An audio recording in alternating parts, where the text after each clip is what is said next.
years from now, will you still be sending me a Valentine? Birthday greetings, a bottle of wine. If I've been out till 2:45, would you lock the door? Will you still need me? Will you still feed me when I'm 64? Welcome back to Retiring in Falmouth, staying well and living in the moment. I'm your hostess, Sandy Trainer. Over these past years, Retiring in Falmouth has tried to address issues of importance to us retired folks. The focus of the program is just as the title suggests: Retiring in Falmouth, staying well, living in the moment.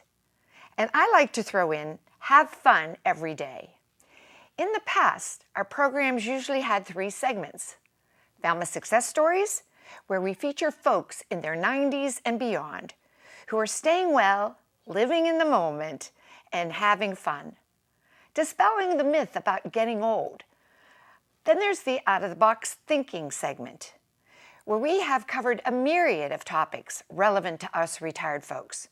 And we usually take our roving camera out into the community to get other folks' thoughts on the topics, sharing different views to perhaps get our own thinking out of the box. And a third segment, staying well, staying informed. Because in order to have fun in retirement, you need to stay healthy. The Stay Well segment focuses in on what you can do every day to stay well. 4 simple but effective health behaviors that if we just incorporated them in these behaviors into our daily routine, we will see remarkable positive health results. On Retiring in Falmouth, we call these 4 behaviors the formula for successful aging, C plus V. But if truth be told, this is a formula for successful living, because these 4 health behaviors are not exclusive to us old folks, but are for all folks, young and old. C plus V. Let's begin with C, the letter S. S equals sleep. 7 to 8 hours per night. Too much, too little, not good. E equals eating lots of fruits and veggies every day. The other E is exercise.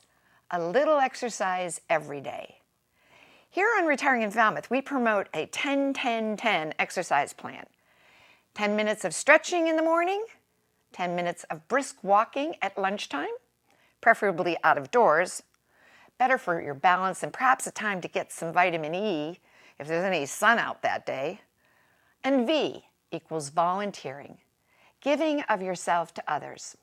So there you have it, the formula for successful aging. So moving on, Retiring in Falmouth has a new look this year. In the past, our programs included all 3 segments: the Falmouth Success Stories, out-of-the-box thinking, and staying well, staying informed. This year, each program will focus on only one of these 3 segments. Last month, we did a Stay Well, Stay Informed segment, and it was titled Stay Well in the Winter. Our strategy for staying well in the winter is really 2-pronged. 1, keep your immune system healthy. And you know how you do that? You want a healthy immune system to fight off those nasty germs? And what you do, surprise, surprise, is just implement our formula for successful aging, C plus V. And then the second part of that 2-prong program is frequent, effective hand washing. Soap and water, 15 to 30 seconds, makes for effective hand washing. So between getting a good, healthy immune system and washing your hands, you will minimize the opportunities for all those germs that are floating around to enter our body by way of our hands, nose, and mouth. This month's program will be an out-of-the-box thinking segment. The title, Death. That's a little harsh, isn't it? Let's title this out-of-the-box segment, Death with Dignity. Obviously, we're all going to die, and this fact is more of a reality to us retired folks as we lose our own parents, our aunts, our uncles, and our friends. So shouldn't we be having some conversations about how we'd like to end our lives with dignity? Well, before you flip the channel, let me share with you just what prompted me to produce a program on this subject. Back in 2012, in the general election here in Massachusetts, there was a ballot initiative, question 2. It was called an act relative to death with dignity. The opponents of this bill called it the Assisted Suicide Initiative. If passed, the bill would have permitted a terminally ill patient, terminally ill defined as someone with 6 months or less to live, to be given lethal drugs to end their lives when they wish. Everything in the initiative was very detailed, and the process for obtaining the drugs clearly defined. To the surprise of many, the initiative failed statewide, with a 51.9% of the voters saying no to the initiative. Well, several weeks following the vote, the Cape Cod Times wrote an article where they listed each town across the Cape, and indicated how they voted. The writer looked at the median age of the communities and compared that with the voting record. And lo and behold, they saw that the older the median age of the community, the more the residents voted in favor of question 2. Falmouth, with a median age of 57.9, favored the initiative, 9,941 versus 8,869 voting against. Well, that's only a 72 vote difference. Sandwich, with a median age of 44.6, a younger community, obviously, than Falmouth, voted 5,753 in favor versus 6,360 against. Now you see a 607 vote difference. Well, if age is a variable, it accounts for only about 10% of the vote when you look at these two towns. An outlier to my observation was Provincetown. Provincetown has a median age of 52.3, and yet the voters overwhelmingly favored the initiative. 1,802 in favor with 500 against. 72% of those voters supported the initiative. Well, several people from the community were interviewed for the article, and those with strong support for question 2 seemed to be people who had seen someone die and that death occurred badly.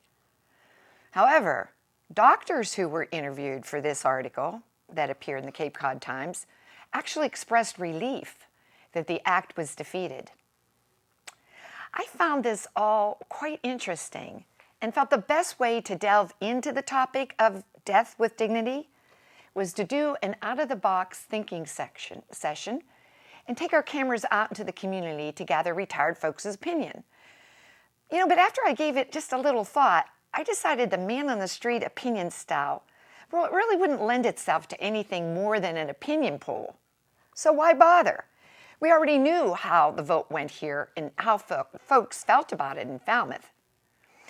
A panel discussion, perhaps, would lend itself to a more robust, thoughtful discussion on this topic, a topic which should be of utmost importance to us older folks.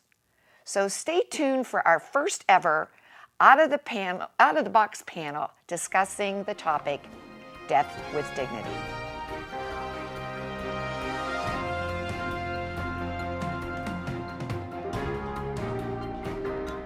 Welcome back to Retiring in Falmouth. This is our first ever panel discussion.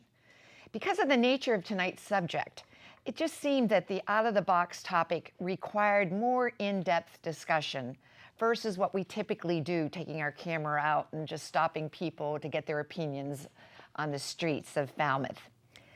Now to introduce our panel. To my left is Kirsten Morwitz. Prior to retirement, Kirsten was an Associated Dean of the College and Director of International Programs at Brown University. In the second half of adulthood, retirement, Kirsten moved to Falmouth in 2004 with her husband, Ron Hinkle. Kirsten stays well by giving back to the community. Currently, she's involved in political and environmental issues. In politics, Kirsten is an executive board member of the Falmouth Democratic Town Committee. And she volunteers with several groups working on the issues of climate changes as a member of the Falmouth Climate Action Team. Welcome, Kirsten. Thank you, Sandy. Next to Kirsten is Ollie Zephyria. Zephyria, thank you very much. Oh, Ollie, I knew I would have a trick with that. Ollie has been a resident of Falmouth since 1969. And in Ollie's second half of adulthood, he is an emeritus scientist at Woods Hole Oceanographic Institute. He stays well by local kayaking with his wife, Marcia, and has lots of fun with his 3 grandchildren. In 2010, Ollie co-founded what is now known as the Falmouth Asian History Discussion Group. And this is how I met Ollie. He has led us through the study of China and now India, comparing and contrasting those 2 countries.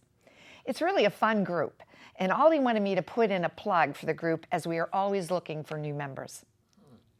And to complete our panel is Patrick Mahoney. Patrick married his wife Lorraine in 1961. He's the father of 5 children and the grandfather of 11. He moved to Falmouth after retiring from his position in the insurance industry. In the second half of adulthood for Patrick, he continued here in Falmouth as an ordained deacon at St. Patrick's Church. He's been a past president of the Falmouth Rotary, former officer of VIPS, and is currently the president of the Irish American Club of Cape Cod. Welcome, Patrick. Okay, before we begin to discuss the referendum question, and Patrick just informed me that there is actually a bill making its way through the legislature right now dealing with this issue. But perhaps we can take a moment to have each of you share with the audience just what your position is on the Dying with Dignity bill. Well, Sandy, thanks for inviting me. I feel that in thinking about my own death ahead of time, I'd like to have as much control and predictability and peace of mind as I possibly can have. And I think looking at the legislation and looking at the provisions of death with dignity bills, these kinds of bills would give people in the state of Massachusetts those kind of feelings of control over their own death. And that's why I'm particularly interested in it. I wanted to just read a statement made by a judge in New Mexico this very week, where they have, the judge said that there was a constitutional right to obtain aid in dying, making New Mexico the 5th state to allow that. The judge stated, and this kind of reflects my own feelings, this court cannot envision a right more fundamental, more private, or more integral to the liberty and safety and happiness of a New Mexican than the right of a competent, terminally ill patient to choose aid in dying. And that says it better than I could say it. Thank you, Kirsten. Ollie? Yes, well, I very much agree with Kirsten, but I might be a little bit more extreme. For example, one of my own concerns, I understand that in my age group, I have perhaps a 1 chance in 3 of getting some kind of degenerative mental disease like Alzheimer's, and that the average time to death for that is 8 years. So I might be mentally incompetent, which wouldn't be covered under this bill. And of course, I wouldn't be diagnosably ready to go within 6 months either. And yet I think for the good of society and my family and everybody else, probably if I don't know who I am and who other people are, I shouldn't be on the surface of the earth anymore. So I view this bill, if it were to pass, the bill was a failure, of course, in terms of getting ratified, as a small step in the right direction. But for right now, I guess the only option I would personally have if I thought that were happening would be to either kill myself too soon, losing some good life, or do something like go to Switzerland and pay them to take me out, which I don't think my family would like very much. Well, when you're talking about yourself in that way, yeah, it does sound a little harsh. I can see why your family might have some difficulty, but it's your decision, you say. Well, it's a dilemma. It's a dilemma, another dilemma, right? Patrick, your position. Well, I have a little trouble with the bill as structured. First of all, the allotted time of 6 months seems rather judgmental and arbitrary and unprovable, and therefore I don't think it's very valid to nobody knows when somebody's going to die, and nobody knows when it's going to happen, and all this kind of stuff, and yet we're placing a physician in an awkward position of saying, tell us it's 6 months or less. And the second thing I don't like in this bill is the provision that the person has the after he gets the prescription, it's non-reversible, and they take this, whatever it might be, a pill or a liquid substance, usually alone, and that's not death with dignity. That's sort of a horrible way of dying in my mind. And there's so many other things that we could do for this pain. Kill the pain, not the patient is one of the things that we should be looking at. And so much with hospice and palliative care and just pure kindness and concern for the people. There's more to it, of course, but I don't want to. Well, you bring up something that's really going to take me off track just a tad, but is the assumption that everyone makes that supports this that death is painful? Is that what, Kirsten, do you believe death is painful? Well, it could be. It could be. And so I think what this bill does is to take that into account so that people who are worried about that could have some sense of peace of mind about it.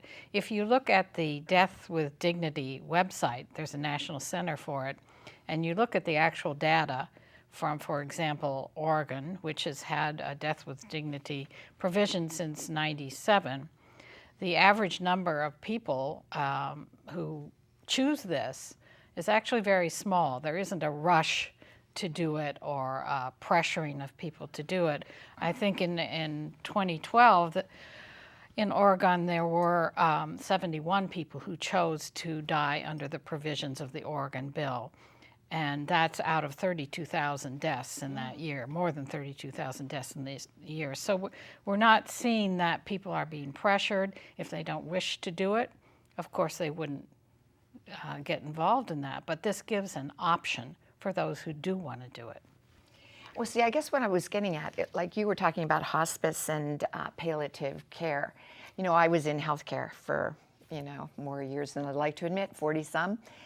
And and I've witnessed many deaths, and that is a misnomer or a myth that needs to be addressed because, first of all, let me ask this. Do you know what hospice really does?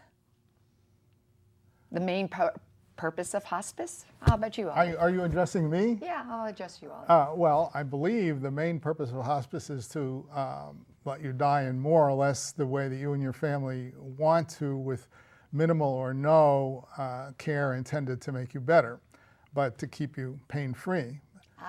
Along those lines, there are two kinds of pain. There's physical pain and there's psychological pain. Now, I realize there are drugs out there that can transport you to La La Land, and maybe they're giving you those. But from the way I look at life, that's not still the ideal solution. Okay, well, I don't mean to get us off track because that's another whole topic about, we have this very gross term that we use in healthcare, and calling healthcare, talk about a misnomer, and it's called active dying. There's a big difference between being terminally ill and actively dying. Actively dying is really quite short, 5 days at the most, but that's a topic for another time.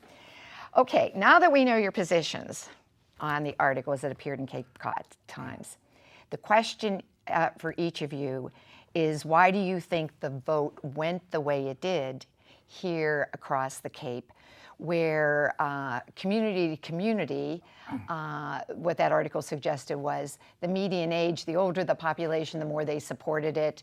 The younger the age, the more they were against it. And I would like to start with Ollie on this, because Ollie's already done a lot of research to dispute that assumption. Ollie? Well, thank you very much, Sandy. I actually didn't do a lot of research, but being a scientist, I took the data in the newspaper article and I stuck it in an Excel spreadsheet, and I tried to make a correlation between the median age and the extent to which the vote favored or was against. So not just yes or no, but how many more voters were in favor than were against. And it didn't seem there really was much of a correlation. And what happened was in the middle age group, that in particular Provincetown, Truro, and Wellfleet really stood out as being much more in favor of this bill than elsewhere. And so that surprised me a little bit. Overall, you can only, according to a simple-minded statistic, explain a couple of percent of the variations. If you took those 3 towns out, you could explain maybe half of it as a function of age.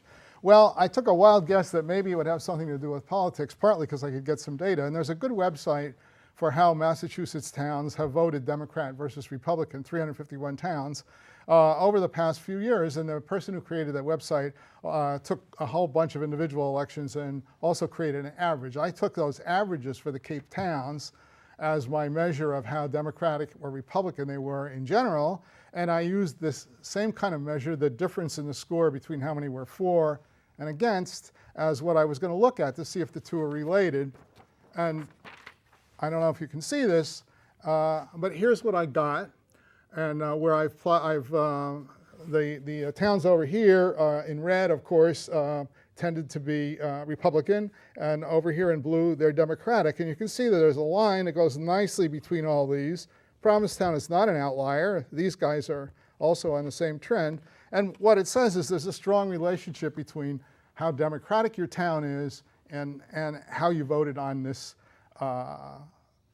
election. Now, I'm not sure in terms of real causes that people feel how that worked out.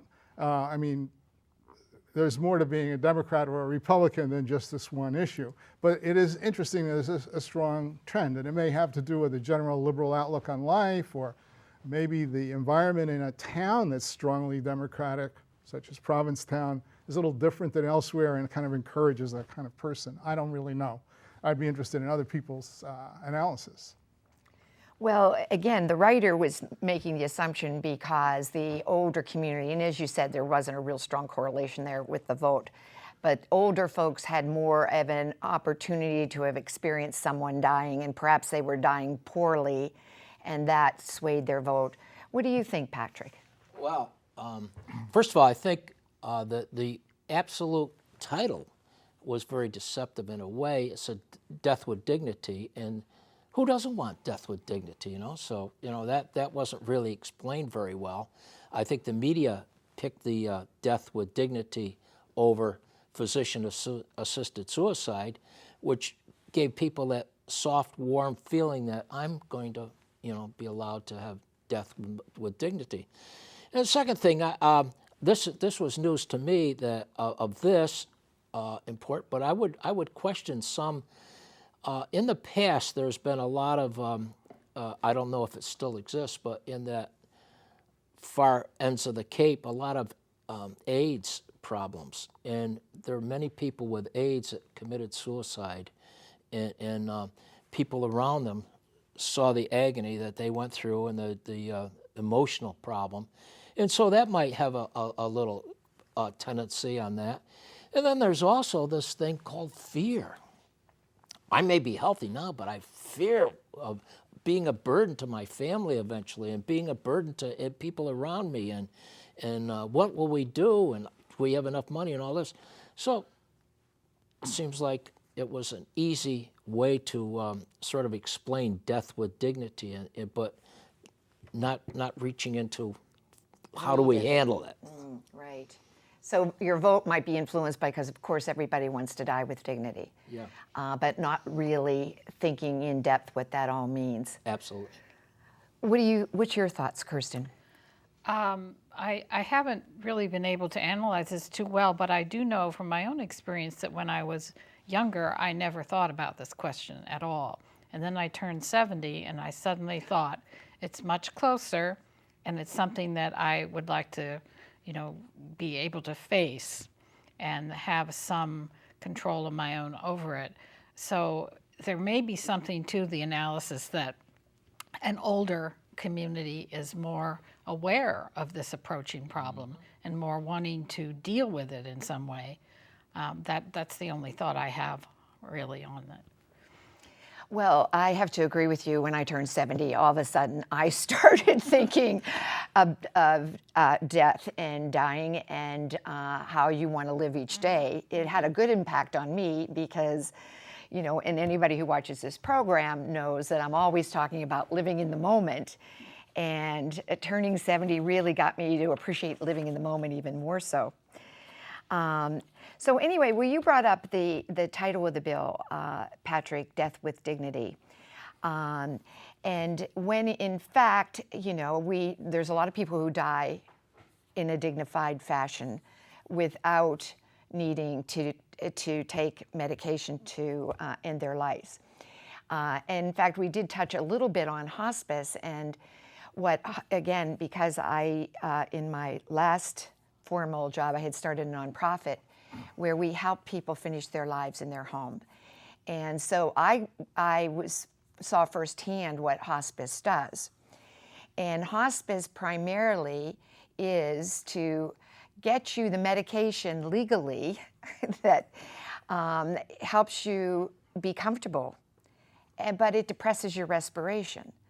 And so you essentially are able to finish your life, not loopy like you were suggesting. That's not good pain management or good hospice care, though it happens because we have all kinds of quality of care everywhere. But hospice already exists that allows you to finish your life comfortably and alert and spending time with your family on your final, your final few days. So anyway, back to, since I was going to throw out this provocative question that you already addressed, is anyone on this panel does not want to die with dignity? And so we all decided, of course we do. But since it's illegal to assist anyone to commit suicide, indeed the bill really should be called the Assisted Suicide Bill, to really be clear and get to the meat of what the bill's about versus what you said, Patrick, dying with dignity. Well, yeah, of course, I want to die with dignity. Doesn't anyone else? So presently in Massachusetts, any doctor that wrote a prescription for a lethal dose of medication, which is what the bill calls for, they'd be creating today a criminal act. So in order to decriminalize this giving medication, a lethal dose to someone, a bill has to be passed. It's also illegal to kill yourself, but go try and prosecute the person who killed themselves. I mean, it's one of those ridiculous bills, but it is there. And we kind of Googled that issue across the world, across the globe. It varies all over the place. And how many people still have it as a punishable crime? Now, who do they punish? I still don't understand. I looked into that. Oh, Sandy, you did? I'm not surprised. Well, I didn't get numbers, but no, people have been prosecuted for attempted suicide. Oh, that was it. Yes. So. Now talk about a double whammy. Oh yeah, right. Oh my goodness. No, but we saw not in this country. That does not happen. Yeah. I think I think it's extremely rare in the West. Yeah, but anyway, there must be yes. something there because I read something where there's a suicide in this country every 17 seconds. Oh my heavens. Now that could be from, maybe they call drug overdoses a suicide or maybe something else, but that astounded me and I couldn't prove it, but a very reputable person was saying that, one out of every 17 seconds. But to assist someone will be prosecuted right now right. without legislation to protect the person that's been involved. So Ollie and Kirsten, as proponents, Why do you think suicide is a necessary option for terminally ill people? Well, I think that's the wrong word. I wouldn't like to use the word assisted suicide. I would choose rather to call it a person's choice to die in the way that they wish to die. And death with dignity makes it short and sweet or whatever. So suicide in our culture has too much weight and very much on the negative side from time to time. So I wouldn't like to see the bill called that, or even the discussion to be about that, but rather a choice, an added choice for a person at the end of life. That's sort of the way I would look at it. Ollie, do you have anything to add? Well, I'm going to cheat a little bit. I'm not going to answer the question directly, at least right now, but I would say that we were talking about who doesn't want to die with dignity. And as I understand it, the statistics say that of the three of us, one of us is probably going to get something like Alzheimer's. And does anyone think the way you die nowadays with Alzheimer's is death with dignity? It's unimaginable to me. No, I don't think it's with dignity. But again, you think 1 in 3 people get Alzheimer's versus dementia? There's a big difference I between. understand. Yeah, okay, I may have misstated it, but the dementia-related diseases. Well, we're all demented. I'm demented already. I mean, my short-term memory loss is getting huge. Well, I don't believe that's dementia. I don't want to fight about medical terms, but it's kind of situation where you don't recognize your family or you don't know your own history. That is truly Alzheimer's disease. Isolated from your former life, intellectually and socially. It's a little bit off the subject, but I do think. No, it's not off the subject. Given the number of people that at least some people claim are going to come down with these sorts of conditions, it's not there's only a couple of percent kind of, it's a major issue, but it's very far from these bills. So I don't care what you call the bill. I think we need to move in that direction. If this would pass called death with dignity, and that would be a step in the right direction. If it would pass called, would you want choice, death with choice in death or something like that, that would be progress too. In other words, political bills just don't tend to have very honest names, do they? Well, I guess it's sort of like whatever, like we were talking today about an article in the newspaper, and it was titled something that had really nothing to do with the article, but it was the catch, it was the grabber, It got your attention. And so, I think they want to, death with dignity does make it sound like much more agreeable to all of us, because we all want that. But anyway, I guess what I was after was trying to get at it seems to me that your issue is around, not being who you were and losing control. And you do lose control with Alzheimer's. You are the positive for you is that you have no clue. And you're in a vegetative state, essentially, going through the motions. If you really go through Alzheimer's, you don't know your family. So then who you really, if you would say, this assisted suicide for that situation, it really would be for your family. That's who suffers, not you, Right. But going in there. In my current state, I don't want to know that I'm traveling towards a situation where I might cause my family to suffer and use up a lot of money that could much better pay my grandkids' tuition at a good school or whatever. Oh, you're so practical. But you had mentioned to me, and I feel like a good guy if I oh, you'd feel like you were doing the right thing. But let's go back to the issue of Alzheimer's, because you wanted to talk about the book. Was it Save Alice? Oh, Still Alice. Still Alice. No, I don't really want to talk about it. What happened to Still Alice? She wanted control. Still Alice put a whole computer program together, so when she failed it, the computer would tell her to go up and take her lethal medication, right? And what happened? What happened was that even though she was a PhD Harvard professor in neuroscience, she didn't realize that her answers to the questions were getting more and more general. They weren't wrong. Where do you live? She started out giving her address. At the end is, I live up the street in Cambridge. So that was still an answer.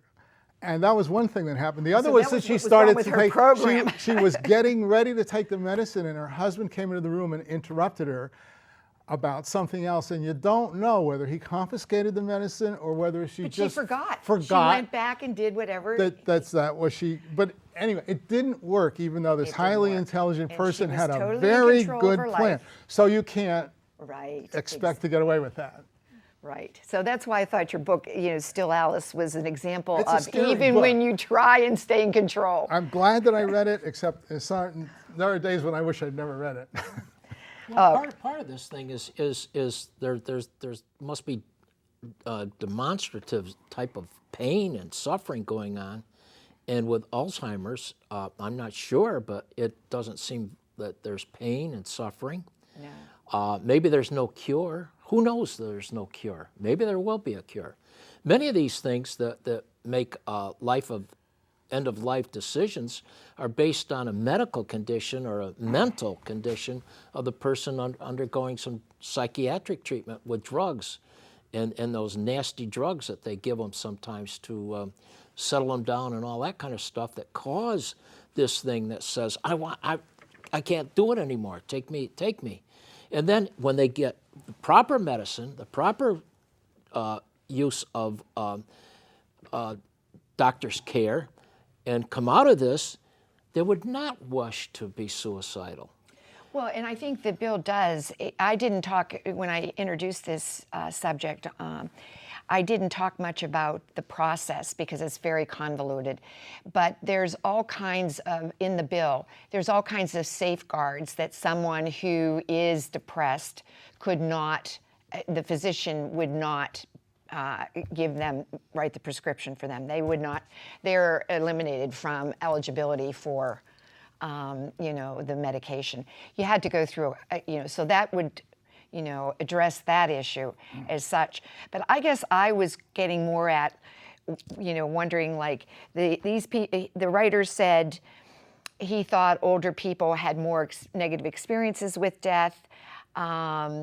You seem to be saying where you're coming from is your fear of losing your faculties and want control.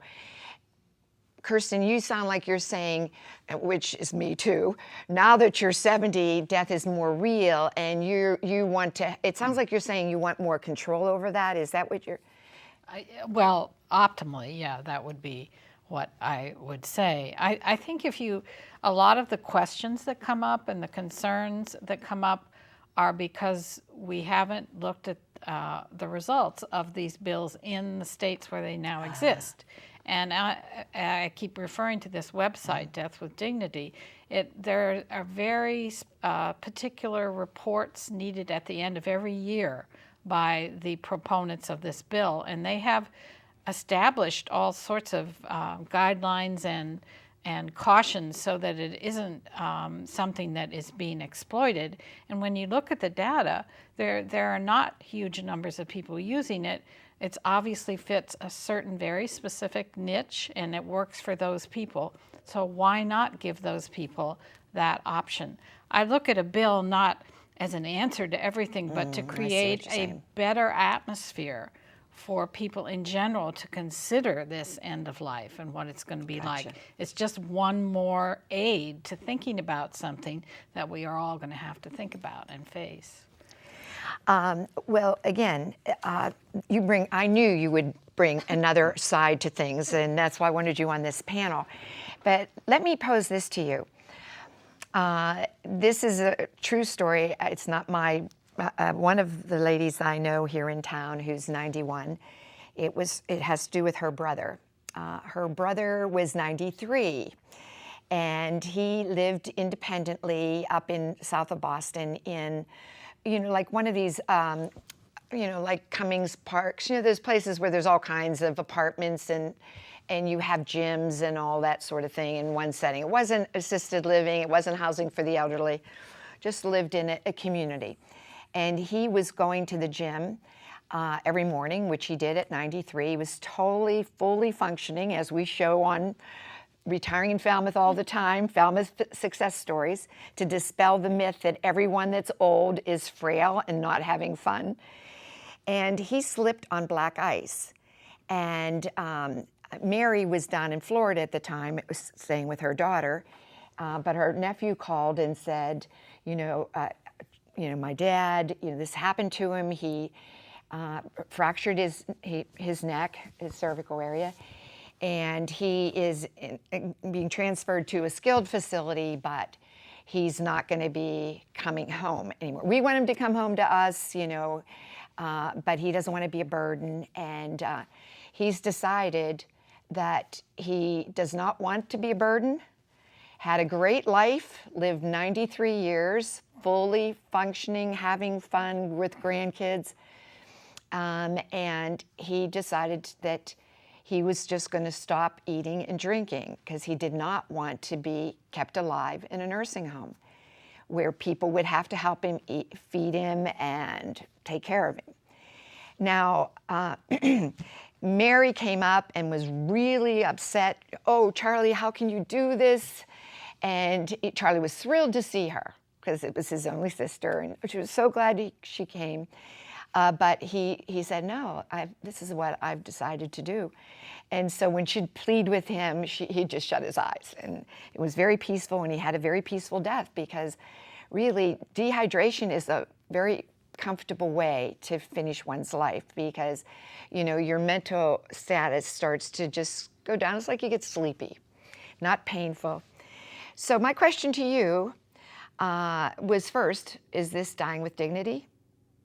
Would the panel agree it was dying with dignity? Not hooked up to anything? Well, maybe That was not. natural. It was okay, and that was my next question. Was this a suicide? No, I think it's a natural progression of death. To die. Of service. I would agree. We're all going to die. Yes. And how about you, Ollie? You're looking skeptical. Well, I don't know. I think for me, it's a little bit more gray, but I understand your point of view. And I think that it would do our society a lot of good to have, I like your active dying phrase. I think it's a tragedy when a young person, a teenager in particular, or a veteran with PTSD, or even without PTSD, but just serious problems, commit suicide. That's a tragedy, and our society should invest everything it can reasonably to help these people not to do that. When you get very old, we all know there's going to be an end. The only question is what kind of end. And I think another term for that would help a lot. There seem to be all these fears that people are going to be bumping off their relatives right and left. And I think that's the only interest the government legally or legitimately has in whether you commit suicide or not, is to make sure you weren't murdered, including being browbeaten into it by relatives. But you can get around that by health care directives, I believe. And Yes. You mentioned Oregon and how it's so well controlled and everything, but it's my understanding in Oregon that if you have a very serious illness requiring very expensive medicine, that your request for money for that is denied, but they point out that it's much cheaper to have the pills to commit suicide. And that's not a good way to vote. Are we going down the wrong roads? Are we saying, well, this is just for a few people, like you're saying 71? I'm sure it started that way, for instance, in 1975 in the Netherlands. And the Netherlands has this right to die law. And there's just so much death over there, and it's expanded now to disabilities, I read to that. That young was people, to frightening, right. young kids who have disabilities, and to the aged. If you're over 70, you're eligible for this. Watch it. Come Well, on. hey, that's the Oh, number they Kirsten, picked. we're just in time thinking Hey, you're about just this. in time, yeah. All this is neglecting the worth of the individual, the dignity of life given from God to grow and to be part of the human dignity of life. And it's a shame. Well, the bills actually really are written in that they're not supposed to be used to encourage anyone with the situations that you're talking about to. There may be abuses, who knows? Yeah, but sure. there are so many protections built in. For example, Right. a meeting without family is required. so that they can make yes, sure that yeah. no family is pressuring you. I think in the case of the example you gave, that gentleman chose the way he wanted to go. It's sad for his family. Of course his family's going to be sad, but he made the choice that he needed to make Right. for He himself. was in control. Yeah. He was Isn't controlling the end of his. isn't that what hospice really encourages? That end of life, that you get together and hopefully you can go home and die with Right, your amen. family. Right, instead of hooked and- up to. But meanwhile, you've set up the perimeters of which you wish to go and Right. end your life. Right. Well, and you know, that's a good thing to end on, that the discussion that needs to take place with your family about what you want, and especially if you're going to get all demented here on us, Ollie, that what your expectations are for you, you know, and so they can support it. Now, I know and I might end up editing this part of the program, but since I worked with so many people to support them to finish their lives in their home when I was doing community parish nursing, I came to see, because years and years ago, I was, you know, in cancer nursing and counseling for people with, you know, life-threatening illnesses, and was involved in the first hospital-based hospice here in Massachusetts. And what I came to see is, forget your death. Like Kubler-Ross, they had us all write your eulogy, write what you're going to wear, what your hymns are that you're going to have sung. No, forget that. What you need to plan is when you're actively dying. Actively dying, there's physical signs of active dying, Ollie. And it's, as I said, it's 1 to 5 days of active dying. And I quite honestly, and my husband would not agree to this, so I got my son to commit to, I want to actively die on a porch. I have a porch on the second floor of my house. I want to be outside. I want to be warm. I don't want to be cold. I want good mouth care, because in nursing you see, you know, nothing like a dry mouth when you're sick. So I want good mouth care, and they don't have to do it. I said, you can hire someone to come in and give me good mouth care every 2 hours, and I want classical music playing. And my son said to me, Mom, put it in writing and I'll do it. And so I did, because that's when you don't have control. When you're actively dying, no matter how strong-willed you are, Ollie, you can't do it. You need someone to carry out your wishes. So on that note, thank you. You all have brought so much to the table here, and certainly have kicked off, maybe we'll kick off a community discussion on dying with dignity, whatever way that might be. So, well, we retired folks are in our final chapter of life, and hopefully it's long and a happy chapter, but tonight's discussion will stimulate some conversations with you and your friends as to how you want to end this chapter. So thank you, panel. Thank you. Perhaps we'll come back again and continue on.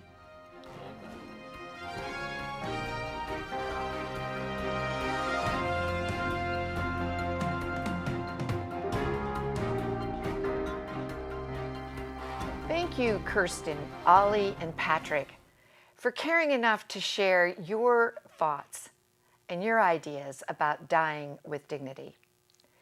We retired folks are in our final chapter of life, but hopefully it's a long and happy chapter. But we hope that tonight's discussion will stimulate some conversations between you, your family, and your friends as to how you want to end this chapter, ending life with dignity. So we're all going to die, but in the meantime, how do we stay well and enjoy life every day? Well, the holidays are behind us, and many of us have gained some weight. Don't they say that the average American gains between 6 and 7 pounds between Thanksgiving and Christmas? Well, why not? The holidays are all about the 3 F's: family, friends, and food. Well, you never hear me talk about dieting here on Retiring in Falmouth. I don't think diets really work, actually. And anyhow, When you severely restrict your food intake, well, you just get grumpy, and that's no fun. But how about a tip on reducing the volume of food we eat? I recently read an article on chewing by a Dr. Klaus Bielefeld. He's the director, where do you get this, of Neurogastroenterology and Motility Center. I've never heard of such a specialty.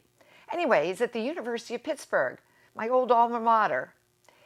The article discussed why you should chew your food slowly. To fast forward what the good doctor says, the longer you chew, the more fragmented the food particles become, which eases the digestive process in the gut. Since the body wants to absorb every last calorie it ingests, large pieces of unfragmented food, also known as swallowing your food whole, well, that food will just sit in the gut and ferment until the nutrients can be absorbed. Fermenting causes bloating of the abdomen. So chewing more, fragmenting the food in your mouth, well, it reduces the fermenting process and thus less bloating and less gas. And chewing more, well, it is important in weight control. You just don't eat as much by chewing more. You slow down the eating process itself, giving your brain time to register that you're full. Apparently, there's a thermostat in our body that measures whether or not the glucose or the sugar level is high enough so that we feel full. But it comes with a time delay. It takes a little time for the sense of hunger to go away. And something else to ponder. Chewing more allows a person to properly taste the sweetness in the starches as it breaks down in the mouth. And it gives you time to smell the delicious fragrances in each bite. And mealtime is extended when you're not gulping down your food in 5 minutes. Now, our moms always told us to slow down, take our time when eating, chew each piece of food 30 times. Well, for me, all that fell on deaf ears, as I was the only girl with 3 brothers, and it was always a race to eat fast and go out to play. Though I have no reason to eat fast today, I just do. My husband claims, and I'm sorry to say he's probably right, that I eat twice as much as he does. We sit down to the dinner table, whoosh, my plate's empty. I can't just sit there with an empty plate, so I'm back for seconds. When I finish dinner, 9 times out of 10, I feel uncomfortable. I feel stuffed. Now I understand why. My blood glucose level hasn't had time to tell my brain that my hunger's been satisfied. So I overeat. So can I change my behavior? Well, I'm going to try. Dr. Bielefeld, or whatever his name is, Bielefeld, claims that there's the old adage of chew your food 30 times is a bit overrated. He claims that probably came about through John Kellogg. You remember the old Kellogg, well, the Kellogg cereal empire. Well, it was his idea that one should chew food 30 times. It wasn't based on any data or any type of research. And the good doctor feels that if you really chewed your food, every bite, 30 times, before you completed your meal, all your food would be cold. Though he does say there is an optimal chew per typical bite ratio. He estimates about 10 chews per bite should work as a good chew. Kind of wild, huh? But guess what? Speed eating must be a problem for lots of folks. There is now a gadget developed for us speed eaters. Get this. It's called a digital utensil. Yes, that's what I said. For $100, you can get a digital utensil called a Happy Fork that vibrates in your mouth when you eat too fast. And it's wireless. It reports to all your good and bad eating habits to your smartphone. Yikes! Can you imagine 2 bites within 10 seconds and the fork will reprimand you with a buzz of the fork tines and a blinking red light so everybody else knows? Separate your bites by 10 seconds or more, and the fork gives you a green light. Yahoo! What a good puppy you are. What next? Hopefully, I can change my behavior without a digital utensil. So chewing more slowly not only aids digestion, cuts your food consumption, and another motivator for me, eating slowly contributes to a relaxed, satisfying dining experience. As I like to say to my grandkids, eating together is more than chowing down on food. Now I'll need to add, chew every bite 10 seconds. So my New Year's resolution is to chew each bite 10 times or more. You know, that's a resolution I've never made before. Maybe I'll have better luck changing this behavior. Well, anyway, my good buddy Rod Hinkle has an interesting take on resolutions. Nothing about chewing your food 10 times. So let's end tonight's program on a lighter note with Rod's reflections. Take it away, Rod. You might want to sing it note for note, don't worry. One of the definitions of retirement could be happy. too much time with too little to do. In every life we have So, some if you've trouble. got too much time with too When little you to worry, do, make it it's probably a good double, idea don't to worry. make some lists. You know, one list might be things you should do. Another list might be things you could do. Another list might be things you should do. And I think in that category, that is another definition for resolutions, things you should do. And probably the best time, if you're going to do that kind of thing, the best time for resolutions is when a new year begins. And that's why we have the phrase New Year's resolutions. So each New Year's day or whatever, I try to write down or think through some resolutions, things that I should probably do or not do maybe in the coming year. And here's the ones I wrote for this year, 2014. Great. Okay, number 1, don't try to lift a bag over 20 pounds unless it's a bag of gold left on your doorstep. Number 2, don't go to a scary movie if you want to have any sleep that night. Number 3, don't pay any bills without carefully checking the former paid check stubs. It's obvious. Number 4, I hope I don't offend anybody. Don't sit next to any chatterbox during a Sunday service. Number 5, always carry relevant maps in your car if you don't have a GPS. Number 6, in the summertime, when your kids visit, your grandkids, if you pitch balls with a grandson, always wear a glove to protect your face. Number 7, don't ever try to do 2 things at once unless you have an emergency ER call capability. Number 8, fasten your quarterly tax payment vouchers to the relevant monthly page on your annual calendar hung on your access door, both to and from your house.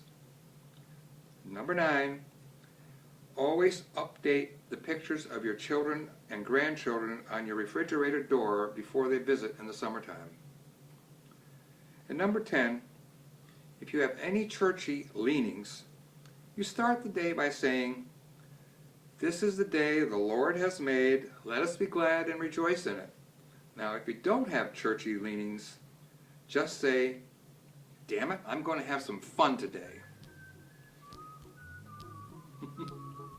Oh, I love your resolutions, Rod.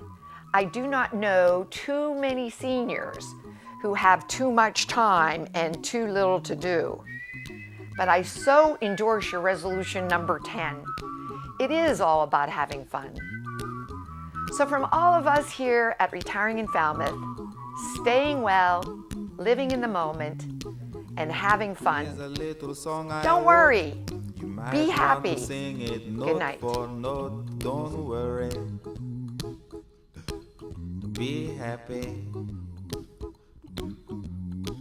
In every life we have some trouble, but when you worry you make it double, don't worry.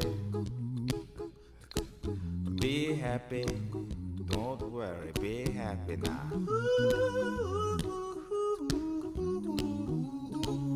Don't worry, be happy. Don't worry, be happy.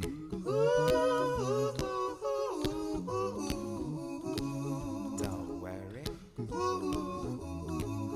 be happy. Don't worry, be happy. Ain't got no place to lay your head. Somebody came and took your bed.